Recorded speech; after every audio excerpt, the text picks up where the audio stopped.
আসসালামু আলাইকুম। পুরনো বন্ধুদের সঙ্গে সম্পর্কগুলো কখনোই খারাপ করবেন না বা নষ্ট করবেন না। কারণ পুরনো যে বন্ধুগুলো হয় না, তারা হয় রিয়েল ফ্রেন্ড। একটা কথা মনে রাখবেন, সেটা হলো পানি যতই নোংরা হোক বা পরিষ্কার হোক না কেন, সেটা কিন্তু আপনার আগুন নেভানোর কাজে ব্যবহার করা হয়। ঠিক তেমনি বন্ধুত্ব যতই পুরনো হয়ে যাক না কেন, তারা কিন্তু হৃদয়ের গহীনে থাকে।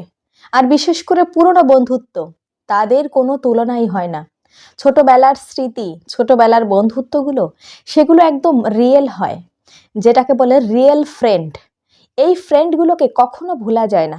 যদিও আপনি বিভিন্ন ব্যস্ততার কারণে, বিভিন্ন কারণে তাদের থেকে দূরে থাকেন, তাদের মনে রাখতে না পারেন, কিন্তু তারা কিন্তু আপনার হৃদয়েই থেকে যায়।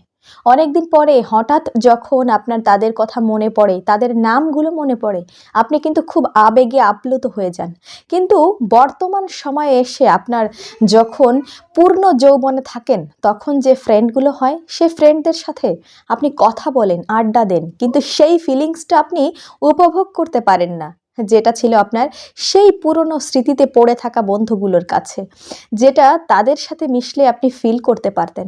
তাদের কথা মনে আসলেও এখনও যে অনুভূতিটা আপনার ভিতরে কাজ করে, বর্তমান সময়ের বন্ধুদের সাথে মিশলে, আড্ডা দিলে, গল্প করলেও সেই অনুভূতিটা আপনি কখনোই খুঁজে পাবেন না। কারণ পুরনো বন্ধুত্বগুলো এমনই ছিল। সেই সময় কোনো হিংসা ছিল না ভিতরে, কোনো রকম জেলাস ফিল করতো না, কেউ কোনো রকম খারাপ কিছু বলতো না, কেউ কোনো ধরনের বাজে ইঙ্গিত করতো না। সেই ফ্রেন্ডগুলো ছিল অনেক ভালো, সেই সময়গুলো ছিল অনেক ভালো, প্রতিটা মুহূর্তে খুব আনন্দ যেত। সেই ফ্রেন্ডগুলোর কথা যদি আজও মনে পড়ে, আজও মনে হয় যদি সেই স্মৃতিতে ফিরে যেতে পারতাম। কিন্তু এখনকার সময়ের যে ফ্রেন্ডগুলো হয়, বর্তমান সময়ের যে ফ্রেন্ডগুলোর সাথে আপনি ওঠা বসা চলাফেরা করেন, তারা শুধুমাত্র স্বার্থের জন্য আপনার সাথে চলাফেরা করে। তাই একটা কথা আমি বলবো, যে আপনার মূল্যবান সময়টা, আপনার মূল্যবান আবেগগুলোকে এমন এমন জায়গায় আপনি ব্যয় করুন, যেখানে আপনার জন্য ভালো কিছু অপেক্ষা করছে। যে মানুষগুলো আপনার জন্য অতীতে আপনার জন্য ভালো কিছু করেছে, ইন ফিউচার আপনার জীবনের জন্যও ভালো কিছু করবে। এমনকি আপনার জন্য তাদের মনেও কোনো জায়গা আছে।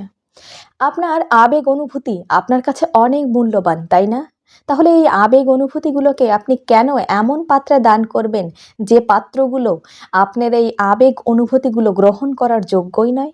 বরং আপনি সেই সব পাত্রে, সেই সব মানুষের জন্য ব্যয় করুন এই আপনার মূল্যবান সময়টা, যারা আপনার জন্য ভাবে, আপনার জন্য চিন্তা করে, আপনার সত্যিকারের বন্ধুত্ব, আপনার সত্যিকারের ভালোবাসার মানুষ, তাদের পিছনে ব্যয় করুন। কারণ আবেগ অনুভূতি, এই সমস্ত ভালোবাসার জিনিস যাকে তাকে দান করা যায় না, যার তার সাথে ইউজ করা যায় না। সেই সব মানুষের পিছনে ব্যয় করুন যারা আপনার জন্য মূল্যবান। সর্বোপরি নিজের পুরনো বন্ধুত্বগুলোকে মনে রাখবেন, সেগুলোকে বাঁচিয়ে রাখবেন। ভালো থাকবেন, সুস্থ থাকবেন। আল্লাহ হাফেজ।